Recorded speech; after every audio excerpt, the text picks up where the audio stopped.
आज हम बात करेंगे न्यूक्लिक एसिड के बारे में।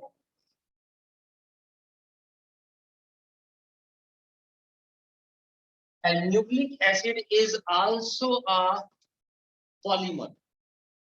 कोई बता सकता है what is the unit of nucleic acid? Nucleic acid की यूनिट क्या होती है? The unit of nucleic acid कोई बताना चाहता है?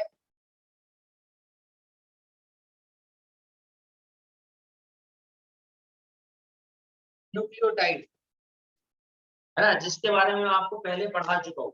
न्यूक्लियोटाइड इससे छोटे होते हैं nucleoside. Nucleotide nucleotide nucleotide polynucleotide, वही तो हमारे पास डीएनए की चेन होती है। तो nucleic acid basically are the polymer of nucleotide. Nucleotide के पॉलीमर होते हैं और ये बने होते हैं किस चीज के? वही हमारे पास ऑर्गेनिक कंपाउंड, कार्बन है, हाइड्रोजन है, ऑक्सीजन है और नाइट्रोजन है। इनसे मिलकर के यहाँ पर ये बने होते हैं हमारे पास कार्बन, हाइड्रोजन, ऑक्सीजन, नाइट्रोजन। चलिए, तो कार्बन, हाइड्रोजन, ऑक्सीजन, नाइट्रोजन से ही मिलकर के हमारे पास ये बने हुए होते हैं। साथ में इनके साथ एक अटैच होते हैं, दैट इज द फास्फोरस।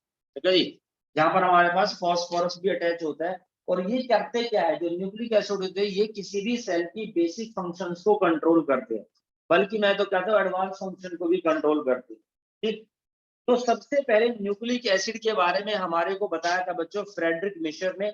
इन्होंने क्या किया, आउल की पस सेल में से न्यूक्लियस को ड्राइव किया था, from the nucleus of pus cell of owl, उनमें से उसको ड्राइव किया था। ठीक है जी, पस सेल क्या होती है, इसके अंदर डेड स्किन सेल्स होती है बैक्टीरिया की और डब्ल्यूबीसी, उसमें से इसने इसको ड्राइव किया था।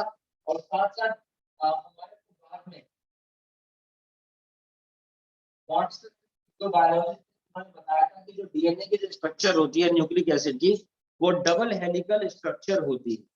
तो स्टार्टिंग में क्या हुआ था, बेसिकली जब फ्रेडरिक मिशर ने फर्स्ट सेल में से, न्यूक्लियस में से इसको निकाला था, तो उसने इसको नाम दिया था यहाँ पर किस चीज का बच्चों, न्यूक्लिन का। ठीक है, उसने क्या नाम दिया, न्यूक्लिक नाम। लेकिन बाद में हमारे पास एक बायोलॉजिस्ट जिसका नाम था मिस्टर ऑल्टमैन। ऑल्टमैन ने इसको स्टडी किया और स्टडी किया तो दिखा इस न्यूक्लिक का जो नेचर है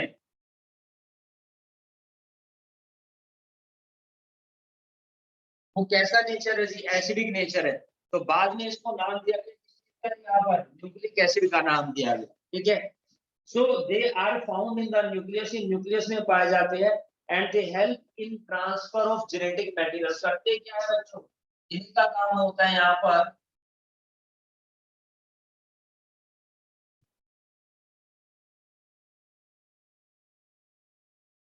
ट्रांसफर ऑफ जेनेटिक मटेरियल के ट्रांसफर में हेल्प करते हैं।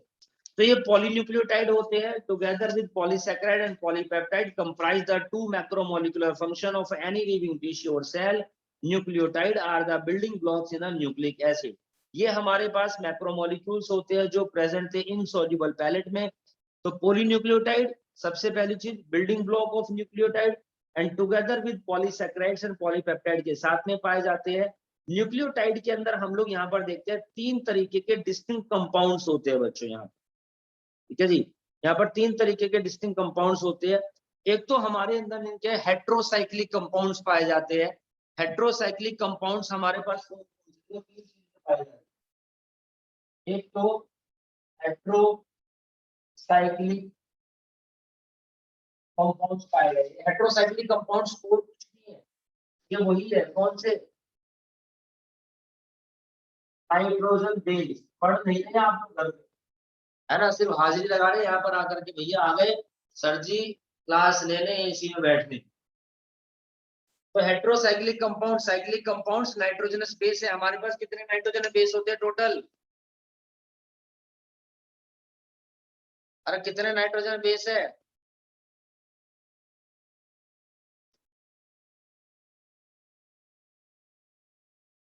देखो नाइट्रोजन बेस हमारे पास टोटल होते हैं 5, AGCUT, जिनको हम दो कैटेगरी में कैटेगराइज करते हैं, याद करिए, यूरिन और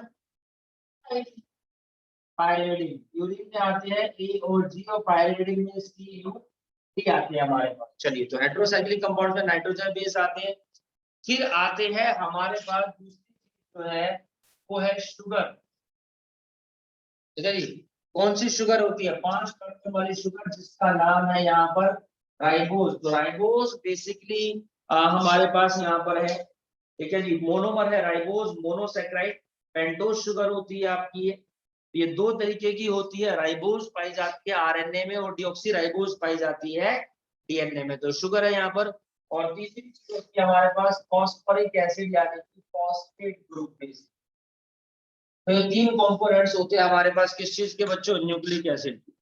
nucleic acid form the basis of genetic information in all the living organism बच्चों, ठीक है।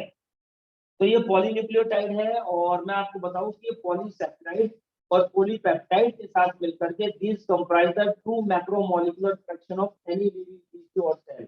पॉलीसैकेराइड मतलब की शुगर और पॉलीपेप्टाइड मतलब की नाइट्रोजनस बेस की बात चल रही है, ठीक। तो 4 न्यूक्लिक एसिड बिल्डिंग ब्लॉक हमारे होते हैं क्या जी, न्यूक्लियोटाइड। न्यूक्लियोटाइड के अंदर जो जो कंपोनेंट्स होते हैं वो मैंने आपको बता दिए। हेटेरोसाइक्लिक कंपाउंड न्यूक्लिक एसिड और नाइट्रोजनस बेस। अब ये जो नाइट्रोजन बेस होते हैं एडेनाइन है, ग्वानिन है, साइटोसिन है, यूरेसिल है, थाइमिन, इनके बारे में पहले ही बताई थी मैंने आप लोगों को बातें। ये तो आप लोगों के लिए थोड़ा सा इजी होना चाहिए बच्चे, ठीक है। तो इतनी ही बातें यहाँ पर बता रखी है न्यूक्लिक एसिड के बारे में। बाकी मैंने जब आपको न्यूक्लियोटाइड पढ़ाया था उस समय भी डीएनए के बारे में काफी सारी बातें बताई थी, ठीक है। तो न्यूक्लिक एसिड हमारा फिनिश हो जाता है इतने से में ही बच्चों। उसके बाद अब है हमारा स्ट्रक्चर ऑफ प्रोटीन। जो नेक्स्ट टॉपिक है बच्चों वो है स्ट्रक्चर ऑफ प्रोटीन। प्रोटीन की स्ट्रक्चर के बारे में बात करेंगे हम लोग।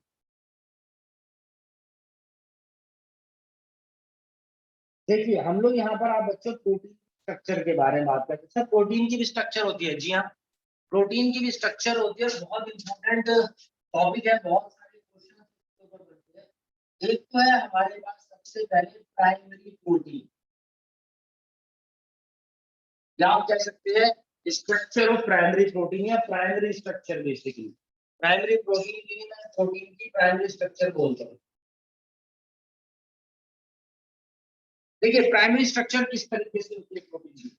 तो नॉर्मली प्रोटीन जो होता है हमारे पास, जो प्राइमरी स्ट्रक्चर होती है is found in the form of linear sequence of amino acid. ये अमीनो एसिड्स की लीनियर सीक्वेंस में प्रेजेंट होती है। ये मेरे पास अमीनो एसिड, ये अमीनो एसिड, ये अमीनो एसिड, ये अमीनो एसिड, ये अमीनो एसिड, ये अमीनो एसिड, ये अमीनो एसिड, ये अमीनो एसिड, ठीक। ये अमीनो एसिड है लीनियर सीक्वेंस में। अब वो तुम्हारे ऊपर डिपेंड है, इसको सीधा रखो या चेन बना दो इस तरीके से। Amino acid, amino acid, amino acid, amino acid, amino acid, amino acid, amino acid, amino acid, amino acid, कोई दिक्कत नहीं। अब एक अमीनो एसिड को दूसरा अमीनो एसिड हम देखते हैं, बॉन्ड होता है जो इनको आपस में कनेक्ट करता है। इस बॉन्ड का यहाँ पर नाम है पेप्टाइड बॉन्ड। तो ये यहाँ पर मेरे पास पेप्टाइड बॉन्ड, इस तरह पेप्टाइड बॉन्ड जो दो अमीनो एसिड्स को आपस में क्या करता है बच्चों, कनेक्ट करता है। तो पेप्टाइड बॉन्ड है that is formed between the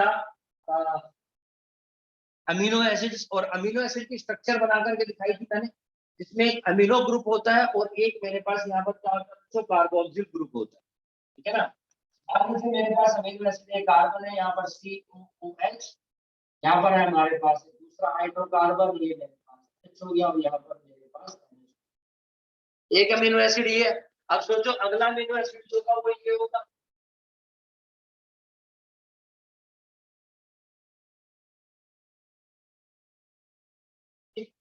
तो हम लोग यहाँ पर देखते हैं कि पेप्टाइड बॉन्ड जो होता है वो कब बनता है, form between the carboxyl group of one amino acid and the amino group of the next amino acid with the elimination of water moiety. Water moiety के कारण बनता है। कैसे बनता है, NH2 है, मैं इसको ऐसे लिख देता हूं NH2, कोई दिक्कत। अब यहाँ पर हम लोग क्या देखते हैं, और थोड़ा सा डिफरेंशिएट कर लेता हूं, HH, ठीक। अब यहाँ पर आप देखेंगे there is a formation of water molecule. इस वाटर मॉलिक्यूल की कमी हो जाती है moiety, there is a moiety यानी कि लैक ऑफ वाटर मॉलिक्यूल, जिसकी वजह से इनके बीच में बॉन्ड बन गया। यही बॉन्ड मेरा पेप्टाइड बॉन्ड कहलाता है, जिसकी वजह से एक अमीनो एसिड दूसरे अमीनो एसिड से अटैच हो जाता है। ऑब्वियस सी बात है ऐसे अटैच होता है, आप लोगों ने छोटी क्लासेस में पढ़ा होगा। ये मेरे पास इधर में क्या है, कार्बन, हाइड्रोजन, हाइड्रोजन CH4 है और यहाँ पर क्लोरीन खड़ा इंतजार कर रहा है इसको। तो पहले ये हटेगा तभी तो ये अटैच होगा, ठीक है जी। और ये भी कैसे अटैच हुआ है आपका, यहाँ पर मेरे पास ये HCl था, यहाँ पर ये H, तो जगह खाली होगी तभी अटैच होगा, तो ये H उधर से गया और सबसे सॉरी ये था मेरे पास Cl2 और एक Cl2 से यहाँ पर Cl गया, तो ये तो बन गया HCl, यहाँ जगह खाली हुई, यहाँ पर आ गया Cl, मुद्दा खत्म। तो इसी तरीके से यहाँ पर भी हमारे पास फॉर्मेशन हुई है। ठीक है, चलिए, तो this is the primary structure. अब मैं बात करता हूँ सेकेंडरी स्ट्रक्चर। तो यहाँ पर हम लोग क्या देखते हैं, जो आपके पास पॉलीपेप्टाइड चेन होती है, पॉलीपेप्टाइड, तो ये पेप्टाइड बॉन्ड है, अमीनो एसिड की पॉलीपेप्टाइड चेन हो गई।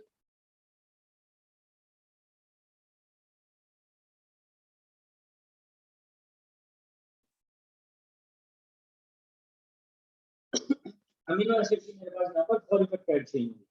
तो यहाँ पर हम देखते हैं इसके अंदर क्या होगा, जो पॉलीपेप्टाइड चेन होती है इट अंडरगो फोल्डिंग और कॉइलिंग। इसके अंदर या तो फोल्डिंग होती है या कॉइलिंग होती है। देखिए किस तरीके से,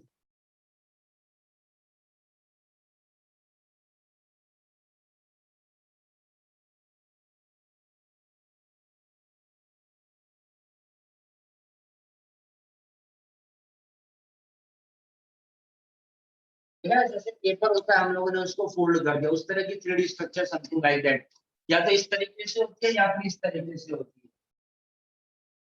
तो ये हमारे पास इधर में सेकेंडरी स्ट्रक्चर होती है इसकी प्रोटीन की वजह से। तो पॉलीपेप्टाइड चेन अंडरगो फोल्डिंग और coiling which is stabilized by hydrogen bonding. तो उनके बीच में यहाँ पर ये हाइड्रोजन बॉन्डिंग है जो इनको स्टेबलाइज करके रखते हैं। Right handed helical also observe, जो हमारे पास प्रेजेंट होते हैं, ये फाइब्रस प्रोटीन होते हैं। सेकेंडरी स्ट्रक्चर प्रेजेंट होती है हेयर्स में और नेल्स में।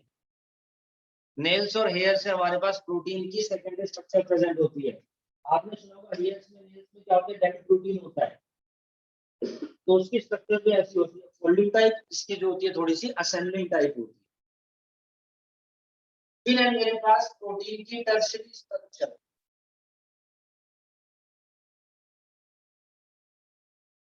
Then there is a tertiary structure of protein. तो long protein chain होती है folded upon itself like a hollow woolen ball. ये किस तरीके से, एक तरीके से फोल्ड हो जाती है hollow woolen ball, एक ऊन के गोले की तरह।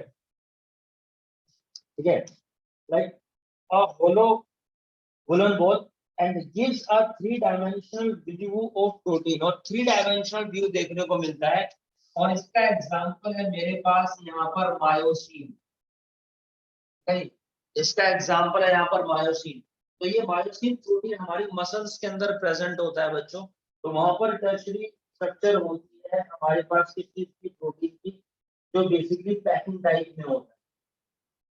ठीक, उसके बाद हमारे पास होती है फोर्थ क्वार्टरनरी स्ट्रक्चर।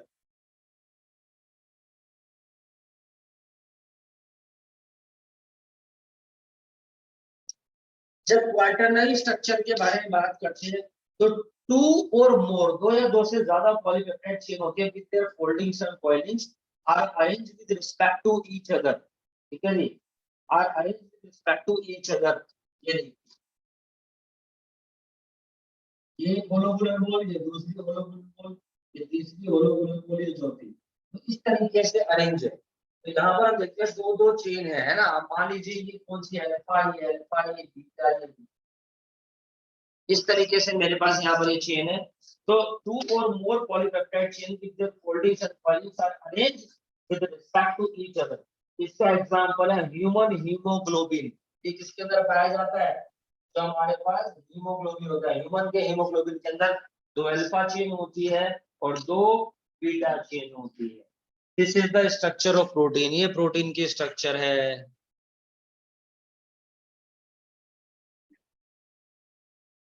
देखिए बॉन्ड के बारे में बात करते हैं कि कौन कौन से बॉन्ड हमारे पास है। तो we have different types of bond जिनके बारे में हमारे को यहाँ पर बात करनी है। तो सबसे पहले एक आता है हमारे पास पेप्टाइड बॉन्ड,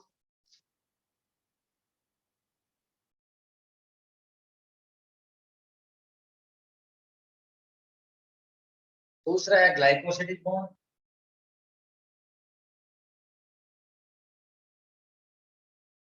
और तीसरा है फॉस्फोडाइएस्टर।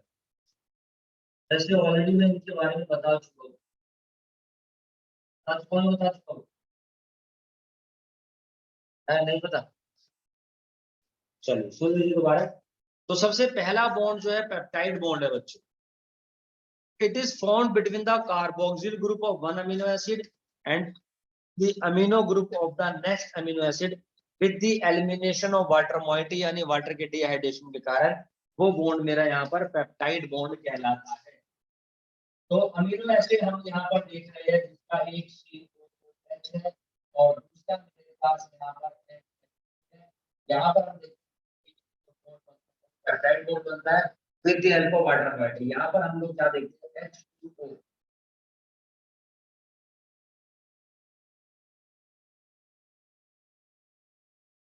डिहाइड्रेशन हो जाता है, ये चीज अभी समझाई थी। तो वो बॉन्ड मेरा पेप्टाइड बॉन्ड होता है जो अमीनो एसिड को यहाँ पर कनेक्ट करते हैं।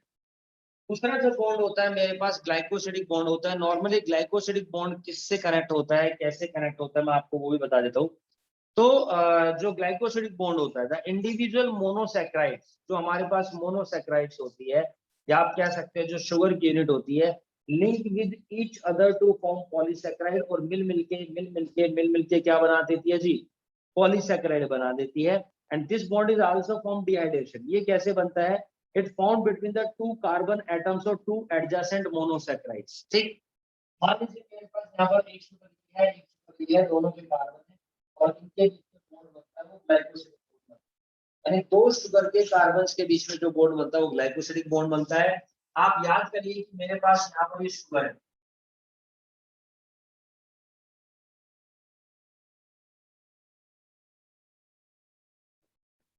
याद है, ये हमारे पास शुगर है जो हम कहते हैं कि राइबोज शुगर है, पेंटोज शुगर है। और यहाँ पर मैंने बताया था पेंटोज शुगर का फर्स्ट कार्बन जब यहाँ पर अटैच होता है मेरे पास नाइट्रोजनस बेस है, और नाइट्रोजनस बेस भी हमारे पे हेटेरोसाइक्लिक स्ट्रक्चर होती है, ठीक है। तो वो यहाँ पर जो हमारे पास बॉन्ड बनता है वो ग्लाइकोसिडिक बॉन्ड कहलाता है।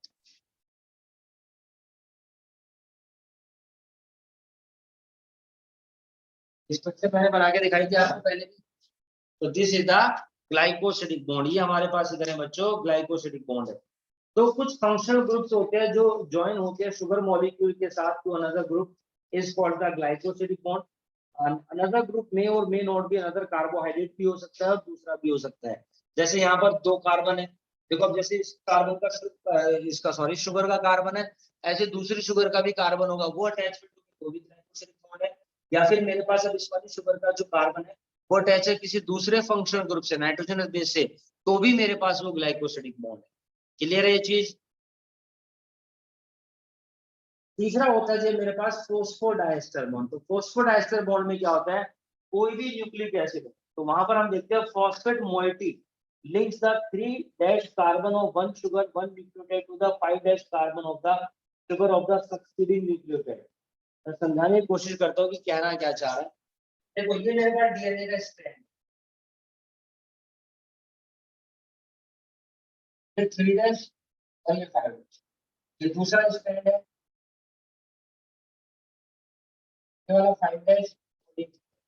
जो डीएनए के स्ट्रैंड्स होते हैं हमारे पास, हम लोग आपको बताएं ये कैसे होते हैं बच्चों, एंटी पैरेलल होते हैं। These strands are anti parallel, एक दूसरे के बिल्कुल अपोजिट है मेरे पास यहाँ पे, ठीक है ना। ये 3' ये 5', ये 5', ये 3', ठीक है, 3' 5', 3' 5', इस तरीके से। ये 3' 5' क्या चीज है पता है आप लोगों को? देखो मेरे पास ये पेंटोज शुगर है, ये फर्स्ट कार्बन, ये सेकंड कार्बन, ये थर्ड कार्बन, ये फोर्थ कार्बन, ये फिफ्थ कार्बन। कार्बन की वैलेंसी 4 होती है, 4 वैलेंसी पूरी करती है। यहाँ पर hydrogen hydrogen hydrogen hydrogen OH OH, इधर हमारे पास 1 2 3 और चौथी यहाँ पर नाइट्रोजन बेस अटैच। अब ये यहाँ पर अगर हम देखते हैं कि सेकंड कार्बन पर थर्ड कार्बन पर OH OH ग्रुप अटैच है, तो समझ जाना ये पता है कौन सी शुगर है, इस शुगर का नाम है राइबोज। सही। अगर यहाँ पर सेकंड कार्बन पर मेरे पास H होता है और थर्ड कार्बन पर OH होता है, तो OH is also a functional group, तो समझ जाना ये डीऑक्सीराइबोज है। समझे? यानी कि आरएनए जो होता है उसके अंदर राइबोज शुगर होती है, डीएनए के अंदर डीऑक्सीराइबोज होती है। तो आरएनए के अंदर सेकंड और थर्ड कार्बन दोनों पर फंक्शनल ग्रुप है OH। तो हम लोग यहाँ पर देखते हैं कि इसी वजह से आरएनए अनस्टेबल होता है ज्यादा, क्योंकि उसके बाद दो दो फंक्शनल ग्रुप है तो वो ज्यादा रिएक्टिव होगा।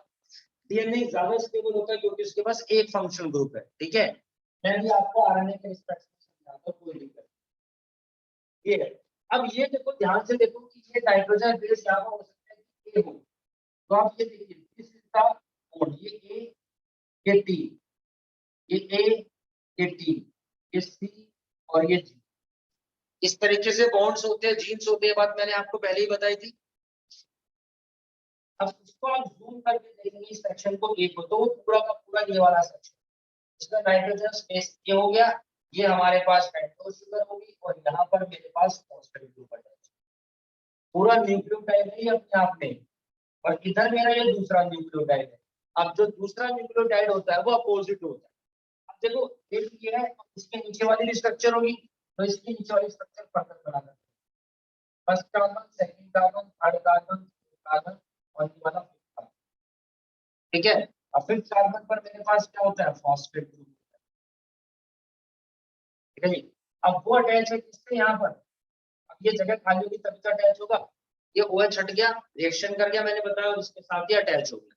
यहाँ पर वाटर मॉलिक्यूल बनता है, ठीक है जी। यहाँ पर भी जो फॉस्फेट ग्रुप होता है वो बेसिकली आयंस की फॉर्म में होता है, पॉलीएटॉमिक आयंस की फॉर्म में होता है, PO4 2 नेगेटिव, ठीक है।